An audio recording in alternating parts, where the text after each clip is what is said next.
Hello, everyone. Welcome to the July webinar. Hopefully you had the ability to access the videos. If you don't, we have them pulled up here and the screen is shared so that you'll have access to see things as we discuss them. Um, as always, you can communicate through the webinar chat or through the Q&A.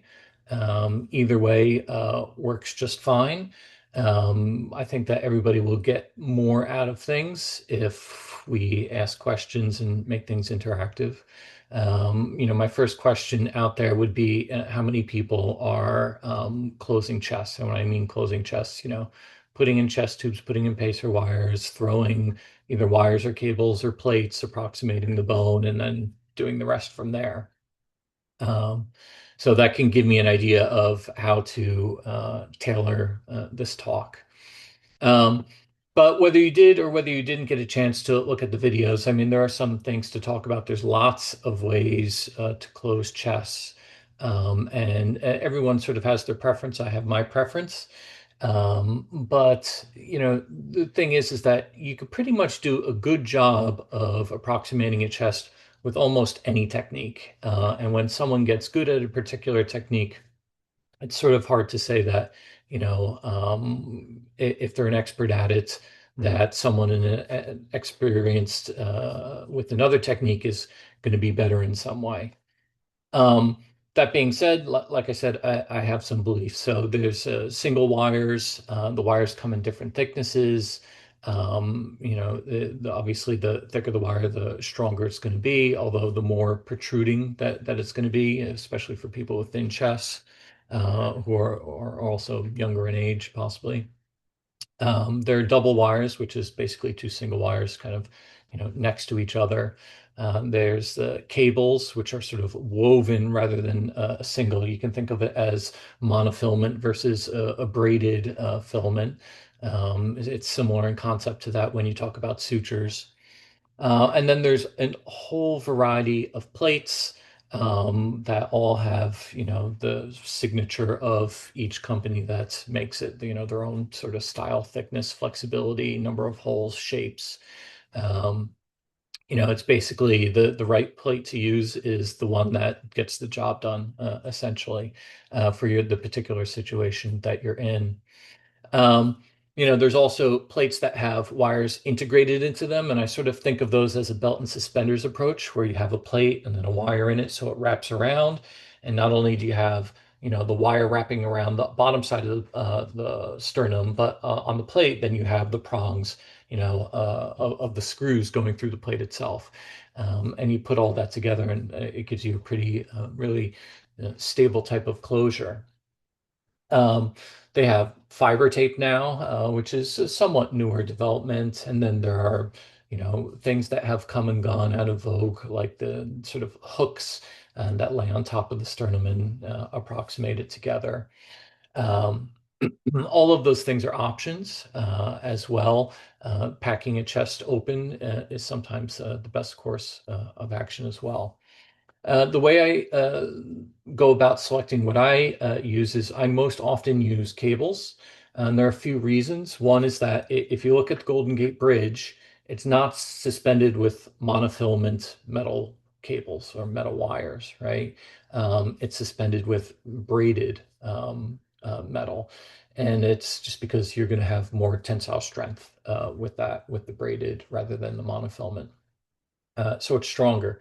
The single wires do break, even if you do everything right with their placement. If you get X-rays, people readmitted years later, you can see fractures in different portions, sometimes by the area where you twist, which is probably the weakest portion, but sometimes in other areas of the cable.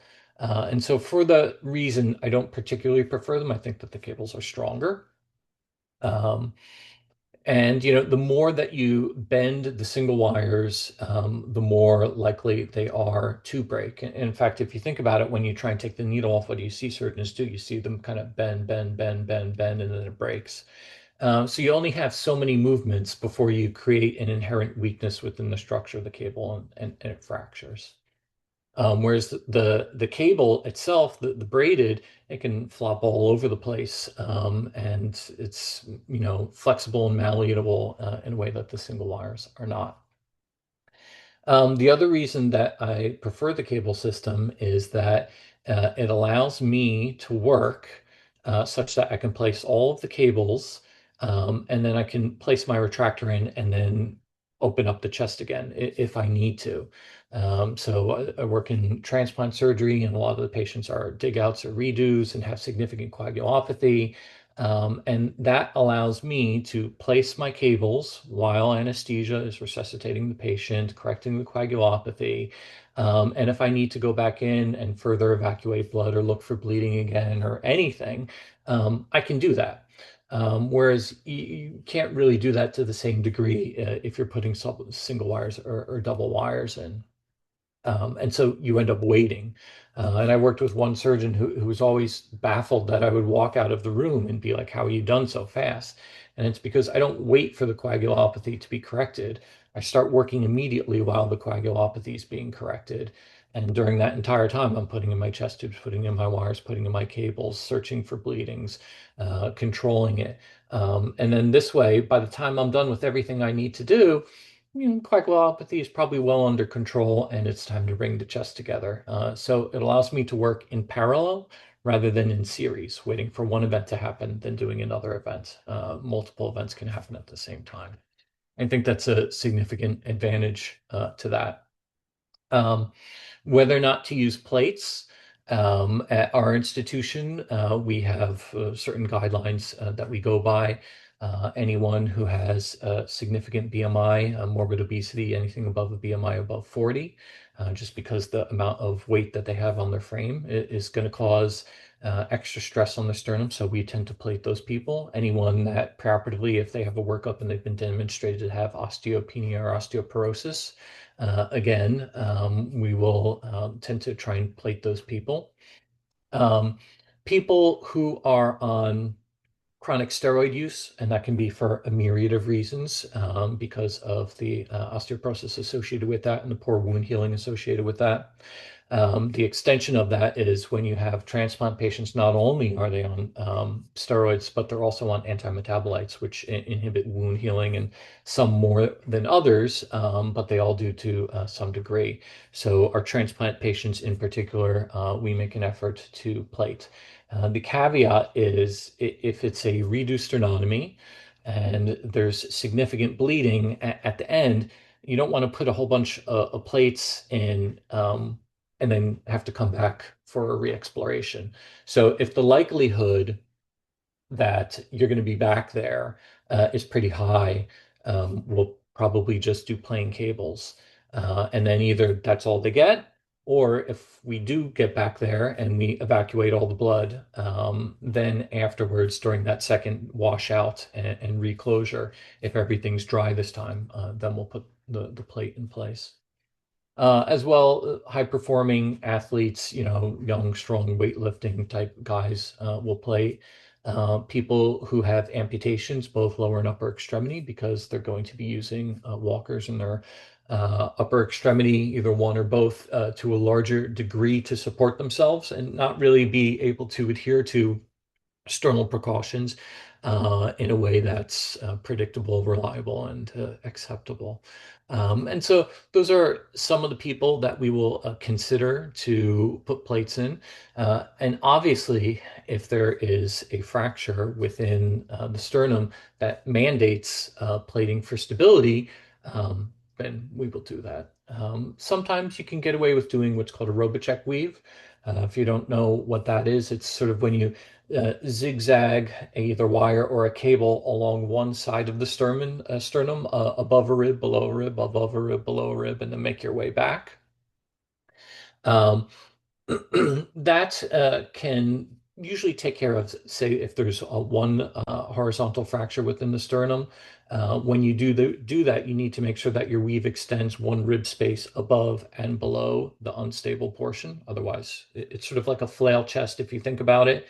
In order to have a flail chest, you have have two breaks and two contiguous ribs, because if it's just one rib, well, then the rib above and the rib and below are stabilizing it. It's the same thing with the weave. If you weave above and below, that'll stabilize the fractured area.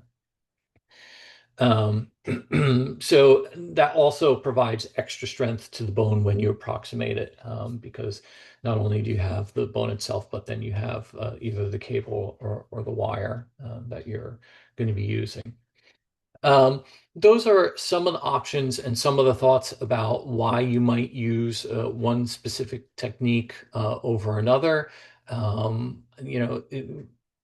of the things that you can do with single wires, and what you usually do with every cable, and you do with fiber tape usually as well, is you make a figure eight. And the idea is that the figure eight provides both horizontal approximation and longitudinal alignment.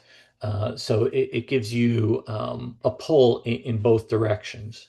I think that the most important place to do a figure eight is across the angle of Louis, because it's a reliable anatomical landmark that if you straddle it, it is going to make sure that you have good alignment with your sternum. You don't want your sternum to kind of be off like this.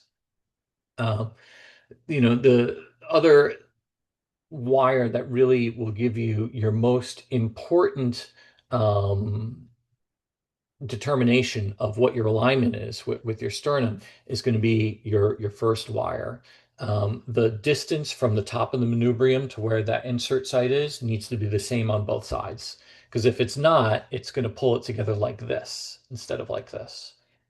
It's okay to be off a little bit, but you don't want to be off more than the thickness of your cortex, because if you are, that means that marrow is exposed. So if your cortex is, say, like a finger thin and you're like this, no marrow is exposed. If you're like this, probably marrow is exposed over here. You can end up with bleeding.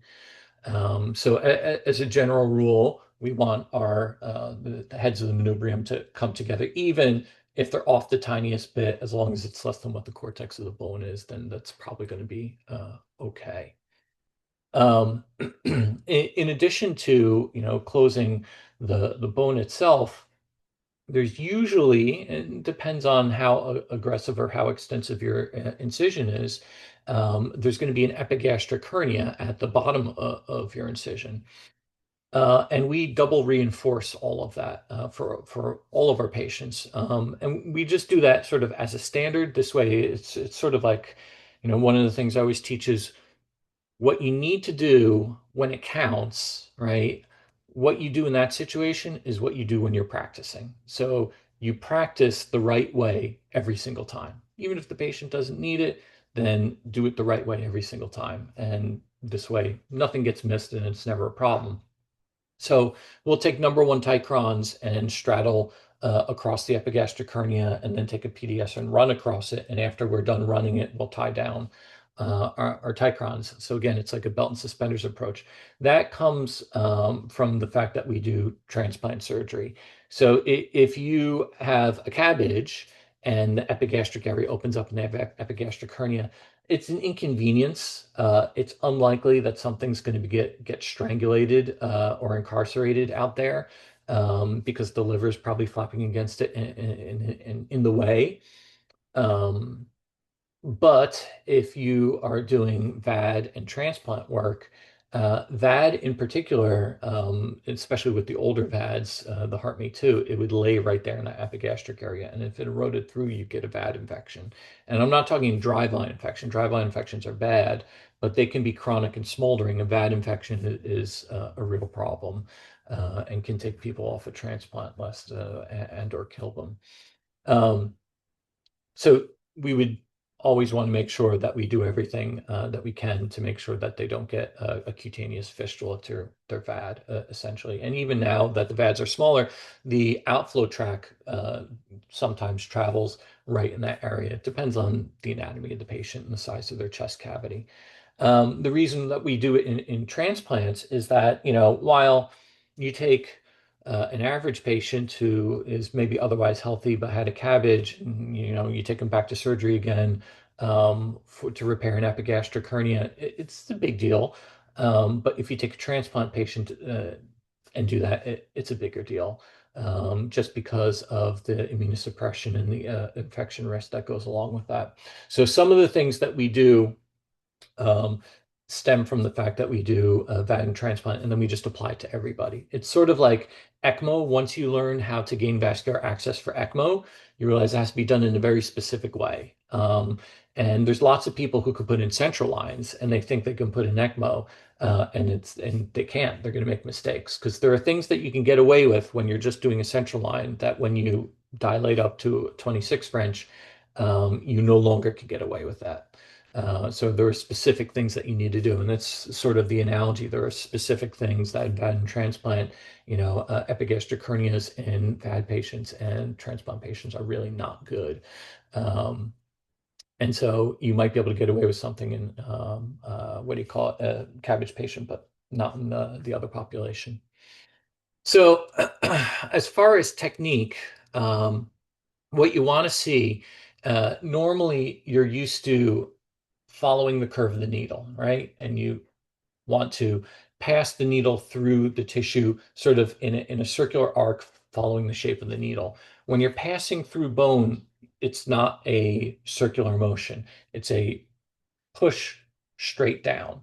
So you want to make sure that the axis of your needle driver is parallel with the tangent of the needle. So if your needle curves like this is the tangent. You want to make sure that this line, the tangent, is equal to where you're holding the needle with your needle driver. If you don't, if you're back here, you're going to bend, right? Just because you won't be able to have the force. You can choke up closer, but the issue is then you're going to have to choke up, release, and you do things with multiple movements. Um, but you want to support your bone as much as possible while you're pushing through. And most of the work is done with the left hand, right? It's the right hand does the steering, kind of puts it in the right position, gets the angle, gets the tilt. Once I'm in the right spot, the left hand, four fingers go into the bone. And if you look right there, what I did was this. You squeeze together and you push down. It's your thumb and forefingers. Your forefingers are pushing up on the bone, your thumb is pushing down. And you'll usually be able to pop through almost all bone. But what you'll see is people instead pushing down with the left hand or with the right hand. And that does a few things. One, it pushes down the entire sternal table, that can tear into your heart, especially if you don't have a lap down here. So you want to give resistance against what you're pushing down. And then the other thing is that you can slip off and end up stabbing things, which up here isn't going to be a problem, but when you're down here might be a problem. But so again, it's just a squeeze through. Now, there is some people who almost have no marrow. It's kind of strange. It's like they're just one thick cortex, and they're just basically impossible to put through. Um, and in that case, you want to get a drill. You want to get a malleable or a forceps with a very, large back end spatula, put it underneath the bone and drill through the first table, drill through the second table, and you'll hit your spatula and you're there.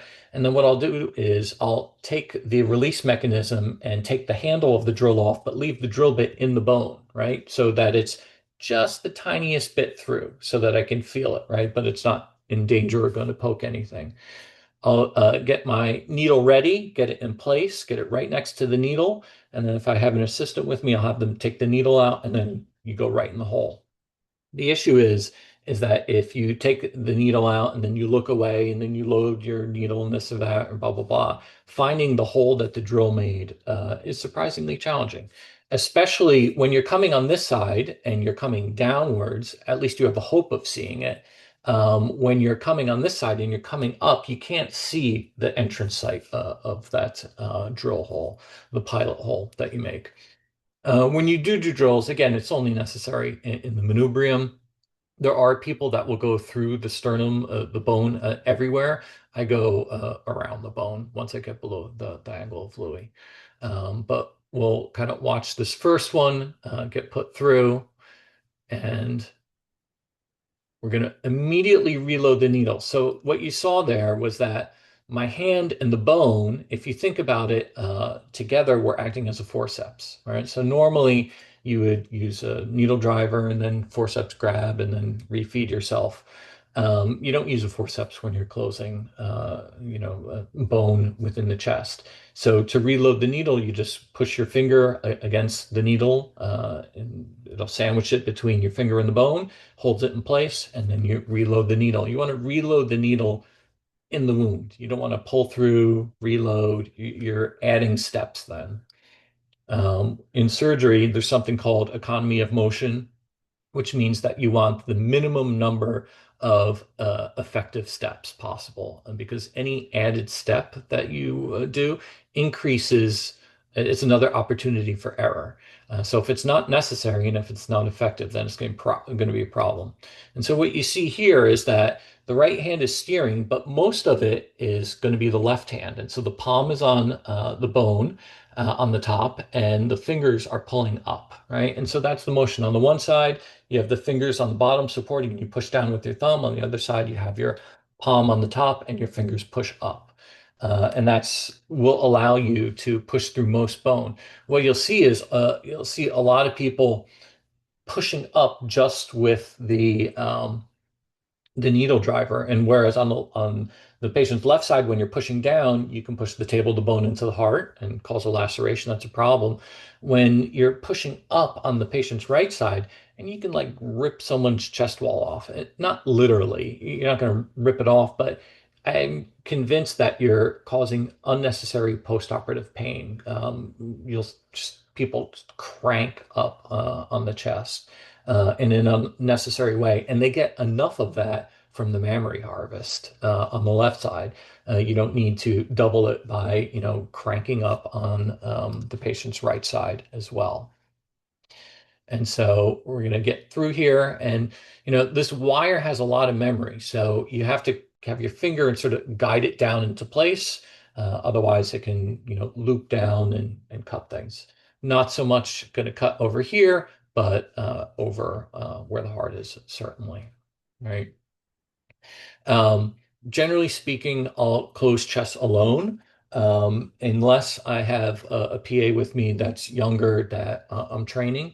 But if it's just me on my own, um, I consider chest closure, it's a foreign body, right? And so, the same way and the same level of care that people have when they're holding, let's say, a mitral valve or something, you should be doing the same thing with these wires and making sure that as few people touch it as possible. And so, if I don't need someone to help me do something, again, it's economy of motion. All they're doing is increasing the risk of contamination. And that can come from any number of places. Even, let's say you have someone who doesn't double glove. There's an interesting article that said 15% of all gloves that come fresh out of the package have micro holes in them. And by the end of the case, 50% of all gloves will have micro holes in them, right? Which is not good for you because, if sort of the assumption is that every patient has a communicable disease. You have to operate that way to protect yourself. And so you don't want blood in your hands, but it's also protecting our patients because contamination on your hands can then get into the wound. So we're doing a figure eight here across the angle. And again, it's going to provide both longitudinal and horizontal stability, and it's going to line up that angle of Louis, which is the junction between your manubrium and the body of your sternum, right? Um, so this is, typical technique for single wire closure, right? And everyone has their own style of doing things, whether they do all figure eights or all singles or a combination thereof. I'll usually do single, single figure eight, and single, single, single figure eight at the bottom. I like to cross the manubrial body angle of Louis joint and the body xiphoid joint, which means I sort of go out a little bit laterally into some of the lower ribs.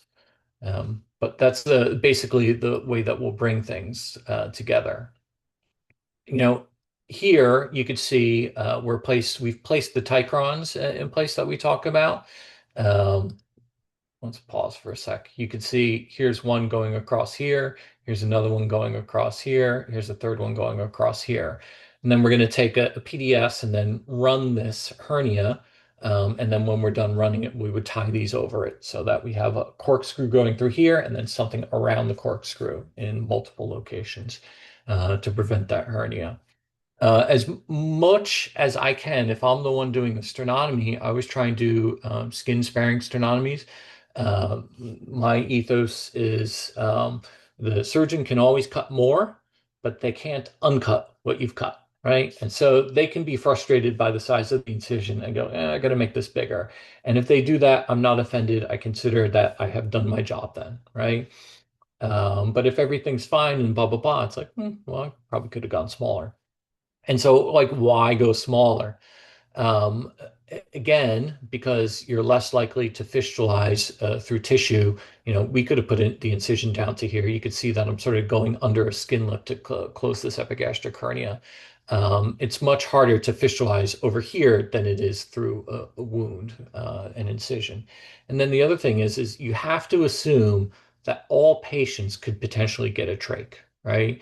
And so you just want as much distance between that potential future trach site and the top of your incision.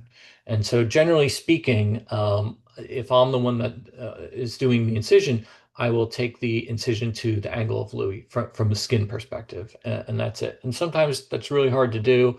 Um, but if you have a trach, not contaminating your sternum is pretty difficult, and ending up with an osteo sternal infection can be a life-threatening or ending type problem, right?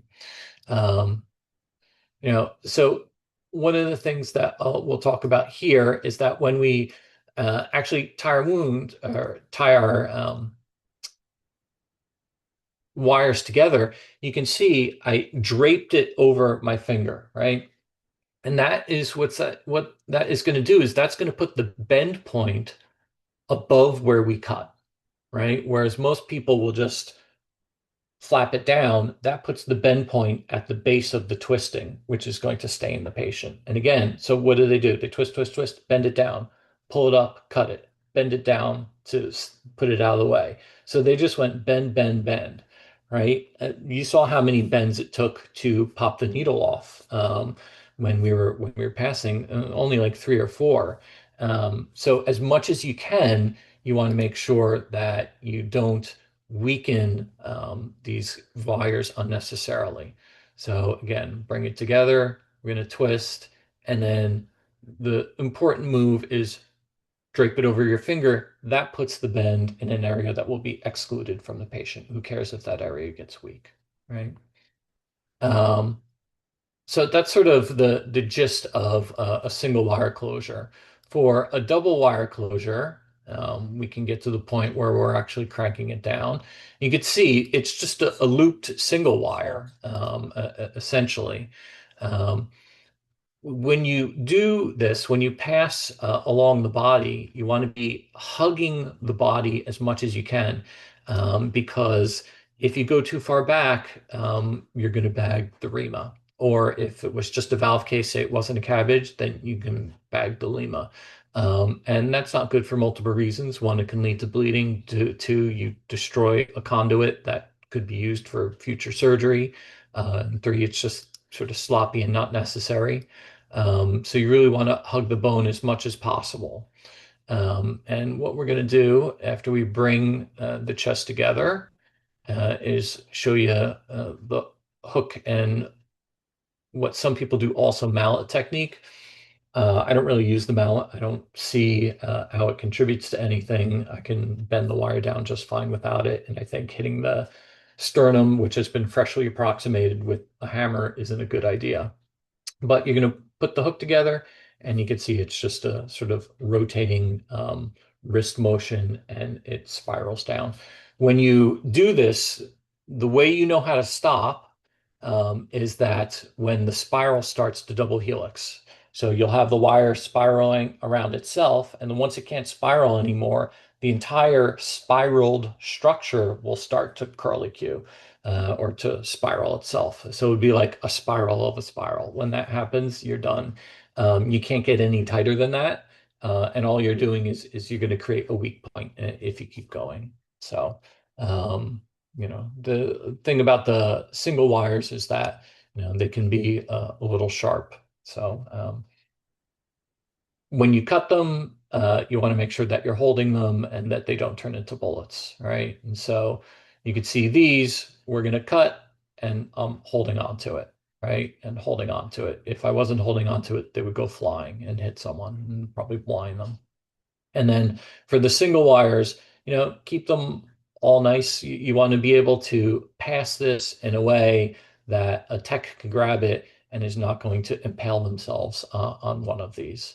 It's just common courtesy. Sort of ratcheting down or tightening the single wires, it's a feel thing.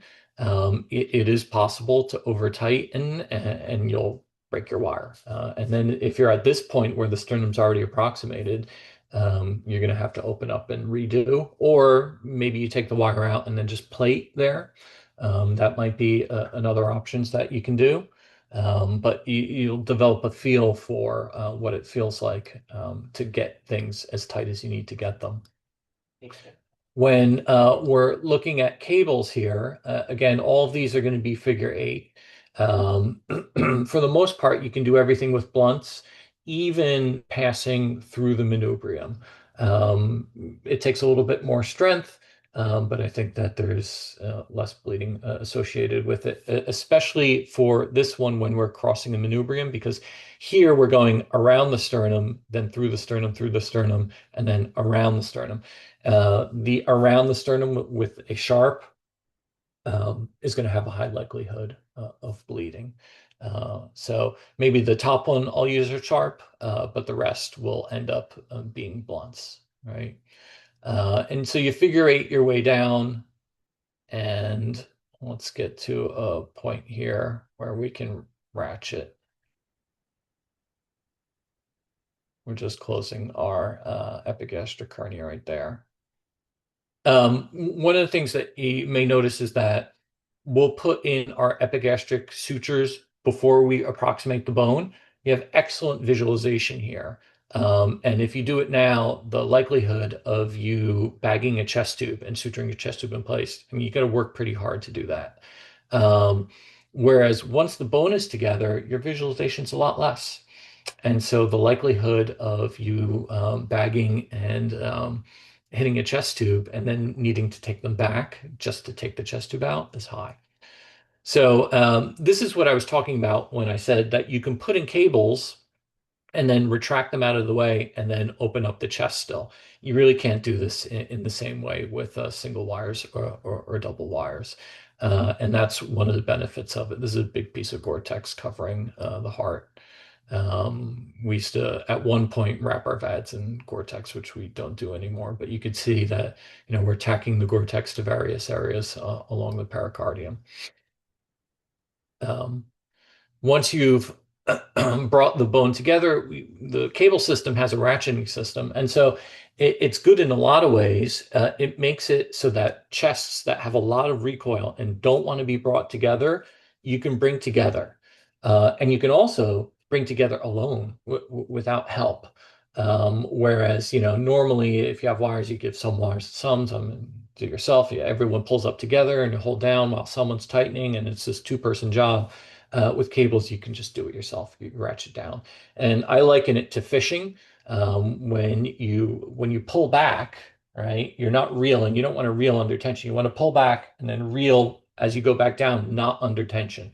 So you want to lift up, which is going to bring the bone together, and then twist down, not under tension. Lift up and then twist down, not under tension. So it's sort of like fishing if you fish. A lot of people, and even think some the company will suggest that you ratchet down one and then pass it off so that it can be reloaded while you ratchet down the other. But what happens is by ratcheting down this second one, you relieve some of the tension on this one. And now, whereas this used to be as tight as it can get, it's loose again, and I can ratchet it down. So you can get this first one tighter if you put the second one in place, right? And it slows you down a tiny bit, but you know what? You send it off to reload, you get the next one ready. If you have a scrub tech that is doing a good job, it'll take like you a second, all right? And then she passes it to you and you load up the next one. And the same thing, whereas this was as tight as it could get a second ago, I'm going to put this on. It'll relieve some of the tension this is under, and then I'll be able to re-ratchet it down again. Um, so it is possible to cheese wire through bone, and if it's really osteoporotic, and especially on the bottom because it becomes more cartilaginous than ossified. So you do have to be careful how much you ratchet it down. There is a little guide, this little 1, 2, 3, 4 hash mark guide that lets you know how tight to go. But really, it's a feel thing. Um, so you do want to be careful. If the bone is good and healthy, though, you can ratchet to the point where the cable will explode, which is, a problem. If you do that, what you can do, especially say you're at this point where you've already closed a lot of the bone, is you can take another piece of cable and ratchet those two together, and then that just will extend your cable beyond the broken point. You just have to cut the cable so that it freshens up a what do you call it? A piece of cable that's not unraveled. So, and I'm not sure if that was in the videos or not at one point, but so, that's the basics of cables. If you want to take a look at cables and plates, this is a integrated cable plate system. It's since changed. It's been modified a little bit, but the idea is essentially the same. You have these little commas that you ratchet down the plate into place. When I do this, notice I have a tensioner here and a tensioner here. And you put the cable through the plate. We're going to ratchet them down with a little comma, and then once we tighten it, we'll retighten these, and then we'll put our screws in and cut things as well. Well, like I said, the equipment looks a little bit different because the company has been sold and they updated what it looks like a little bit, but functionally, it's conceptually the same. It's a belt and suspenders thing. It wraps around the bone and allows you to have both a cable and a plate integrated into one thing. The only thing that is challenging is an emergency resternotomy. And it's not going to be challenging for you as surgery PAs who do this all the time. But it will be challenging for the ICU team that doesn't do this, right? So if you're the type of service where you rotate in the OR, you rotate on the floor, you rotate in the ICU, great. You're the one doing the emergency sternotomy then. But if you have a pure critical care person who's not in the operating room, they may cut through the plate and not understand that there is a cable underneath holding it in place. So it can become a little bit of an issue, right? So when you're screwing down the plates, it's important that the screws go all the way in. So a lot of the screws, they have the screw along the body of the screw itself, which goes into your bone. And then along the head of the screw, there's screws which sort of screws it into the plate. Um, and it's important that the screw really goes down perpendicular and not like this or like this, right? Because if it's on an angle like that, it's not going to screw into the plate. You'd be surprised how well your body will reject the plates, will reject the screws. And if they're not locked into the plate, they can actually be pushed out over time. And we've had people come out where they have a plate in place and then like the screws are sort of free floating in the subcutaneous fat because they weren't ratcheted in properly. Um, you always want to be careful when you're ratcheting in this situation. You don't want to be pushing down as you do it. If you jump the screw, meaning that like as you go to re, you know, uh, arm yourself to do another twist, if you accidentally pull up and then push down again, I've seen people go through the rib interspace and then you kind of go like, because the only way that you're really going to know whether or not you got into the heart is if you reopen and look, and then you have to start all over. And then if you did get into the heart, then that's clearly not good. So Screwing down is not something that's necessarily just this benign, easy thing. Um, you can also, as long as the metal is the same, you can have non-integrated plates. And this is a ladder plate that is put in place and now is going to have wires over it. The issue is that at this point, I don't know if there is a company that both makes cables or wires and plates and they're of the same metal type. And so this is where the fiber tape product comes into place for me. For me, there's sort of two reasons to use fiber tape. One is that if they truly have a metal allergy, there's not any metal in it. And so that's a good solution. The other issue is that if you want to lay something over a plate and you don't want to be putting unlike metals on top of each other, the idea is that if you have two different types of metals, they can react when they touch, they can rust, they can corrode and lose stability. And you're not supposed to do that. So the fiber tape provides a solution to that. The fiber tape works very similar in concept to the cables. You pass them around the bone in the same way. They have a ratcheter that looks very the same and works the same. The only difference is whereas, with the cables, I said, yes, you can, in theory, cheese wire through the bone if it's very osteoporotic or if you're down by the cartilaginous portion. For the most part, if you over ratchet things, the cable will explode. Um, with the fiber tape, it's just the other way around. If you over ratchet things, it'll just like slice through the bone. So there is a feel thing, and you have to sort of be vigilant and paying attention as you ratchet things down. So, um, you know, complex closures, what do they look like? This is an X-ray of a complex closure.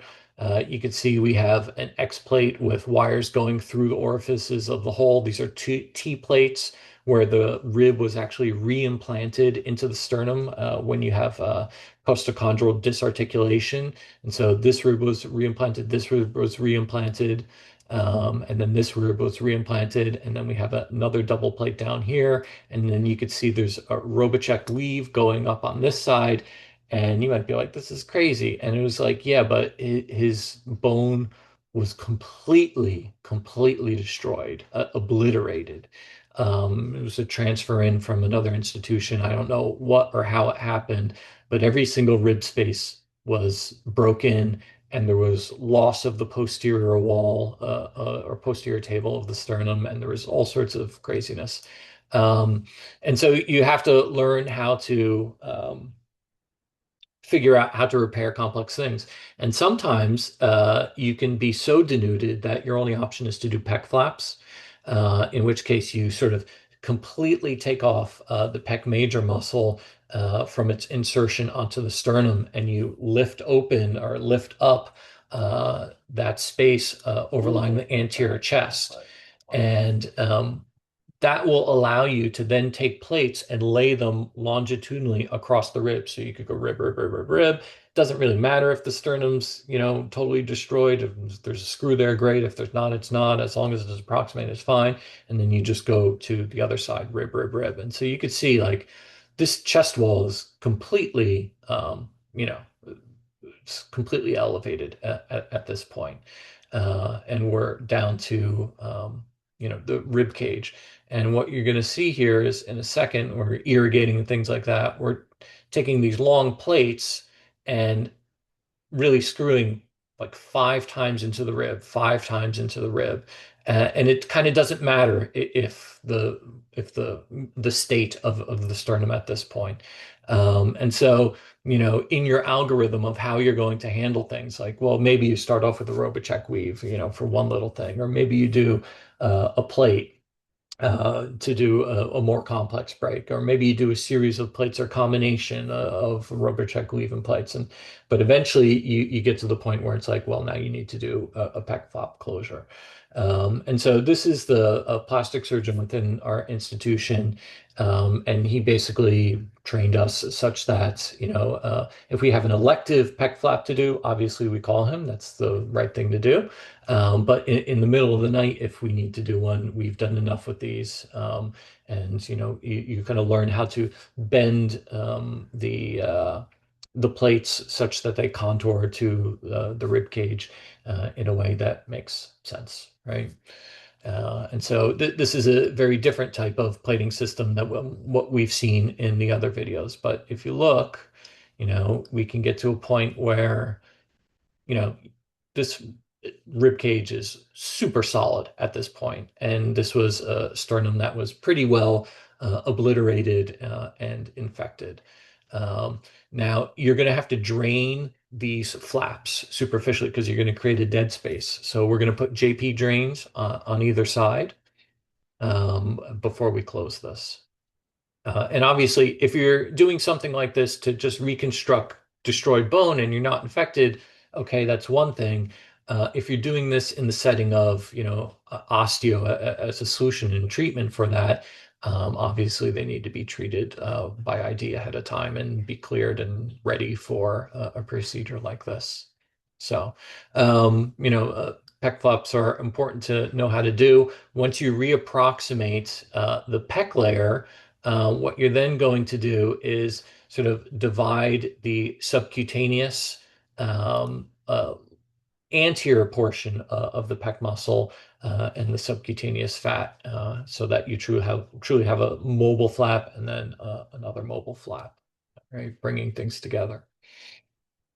Um, the last thing that we'll talk about is chest packing. Sometimes the better part of valor is just getting out and packing the chest and allowing things to kind of tamponade and getting coagulopathy and hypothermia under control and coming back the next day or 2 days later or whenever to wash things out and then close them. And usually when we bring them back, they're totally dry at that point.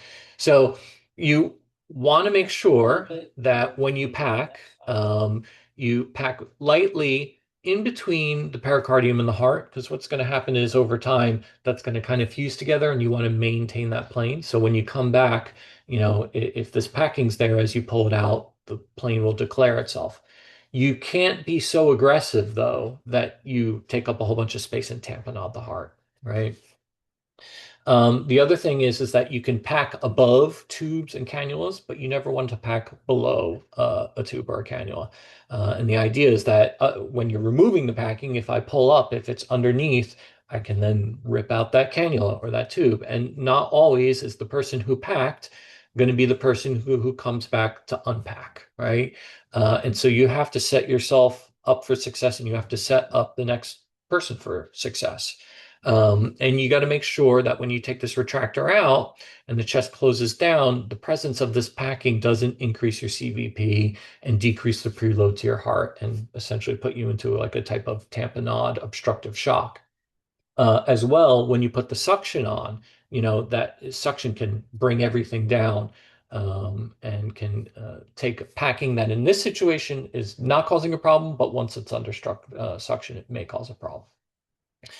One of the important things is that before you put down the IABAN, you want to wet your packing. You want the IABAN to stick to the skin, not to the packing, right? Otherwise, you're going to have a nightmare unpacking. Some people will use like a syringe and they make like a little T-bar and they cut it and they stents the sternum apart and this and that. If you properly pack the patient, we haven't found it to be necessary. We've never had a problem. I've been doing this for this particular technique for 12 years. So we're going to get our packing here and you can see we're going to wet it. And we're going to get our other chest tubes up to suction. We're going to get our IABAN. And, the thing is that if you have anything exiting this wound right here and you put the IABAN over it, it's going to leak. It's going to leak around whatever is exiting that site. So we're going to put a piece of IABAN down first, right? Completely. And you can already see it's a little bit under suction. And now what we're going to do is right in the middle, we're going to cut a hole, then put our chest tube in, suture the chest tube in, and put a second piece of IBAN. What that is going to do is it's going to make your leak site be right here. And so now the second piece of IBAN is going to lay on top of it like a sheet all the way to this edge. So from here to here, you are going to have an opportunity to get a seal. And the length is good enough that I've never had a problem where you have leaking from this type of a site. Now, if you have central ECMO cannulas in place, your choices are you can either tunnel them, in which case then it's not a problem, or you have to accept the fact that they're going to be underneath this first layer of IBAN, but you want to put a piece of TELFA in place. You want to get the tube all the way up there. We're going to suture it in place. And after we tie it, you're going to see when we put the second piece of IBAN in place, keep in mind our insertion site is right about here.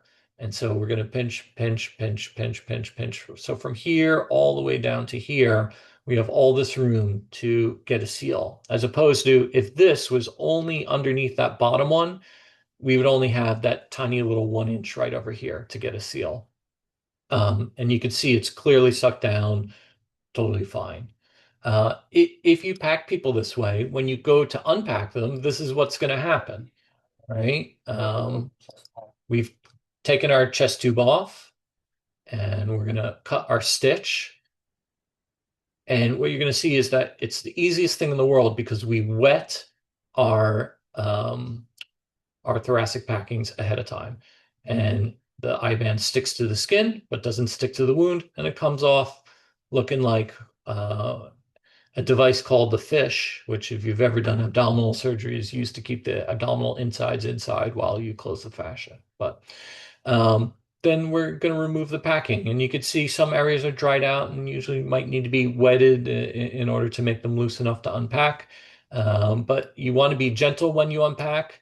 You want to know what's in there ahead of time. If there's grafts in there, you got to know what they are. If there's cannulas in there, you got to know what they are. Because otherwise you're going to go pulling and you're going to avulse something, and a routine unpacking is going to turn into a disaster. So you just have to be careful about how you do things. And again, if you are set up for success by the person ahead of you who did the packing, then unpacking shouldn't be an issue. A lot of times we'll get people transferred in from other institutions, and they don't particularly follow this technique, and it can become an issue. So you always just got to be careful. And then sometimes you walk into a case where they are transferred from an outside institution, and it's sort of like walking into a black box. You don't know what you're going to get, and you're going to have to just unpack. You also want to document in your note how many packs you put in so that you know how many packs you need to take out. Just for a retained item type of an issue, right? Those are the main things that I wanted to talk about, and that I would consider highlights from the video that we watched or should have been able to watch. Um, if you have any questions, now's the time to ask. Otherwise, we're a little bit early. Usually we finish maybe 5 minutes ahead of time. Um, but yeah, I'll take any questions you guys got.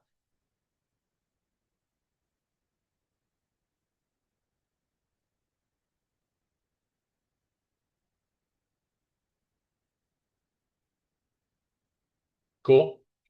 Um, if you end up having a question later on, you can always email. Next month, we're going to be looking at clinical navigation. It's sort of how to be a CT surgery PA, from how to write notes to how to do orders to how to interface with the STS database to how to be on call and handle on-call problems. And so we'll have a few lectures on that. We do have one question. It says, can you explain where we should be able to find the videos first time? So the links are on the APA CVS website. And these are going to be these particular ones are going to be shut down. The ones for next month are going to be open. The videos are open for the month of the topic that's going on only. There will be a recording of this webinar, though, that will be available on the website. So you should go to the apacvs.org, go to the web clinical education tab, go to the webinars tab, sign up. Um, and you will be sent in the mail a link. How do you get an attending surgeon to agree to teach and allow a PA to perform sternal closure? It depends on a lot of things.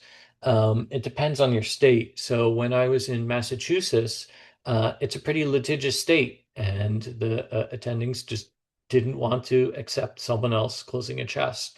I'm in Florida now, and all of the surgeons, it's the expectation that you are going to close the chest. Um, you know, what I would do is, one of the things when I was starting out, I went to the APA CVS conference and they were having a sternal closure class.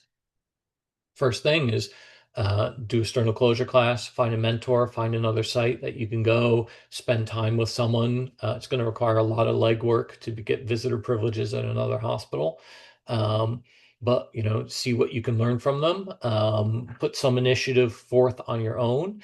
And I would bring that to your surgeon, kind of say, look, this is what I've done already, and I'm looking to do this. And you need to, in some way, inspire confidence in the surgeon. And I would say, you should be doing reading and know about the products and how to use them, such that any question that they ask of you, you know the answer to instantly. You want to be confident in in what you bring to the table, and then you just got to ask. And some are going to say yes, and some are going to say no. So it depends on a lot of things. Ultimately, it's the surgeon's patient, and you're helping them. And so if they feel that you can help them by closing, so that frees them to do other things that only they can do, great. Um, if they don't see that as a benefit, then it's their prerogative to not have you or me close, and that's okay. So cool. All right. Thanks, guys. Have a good one.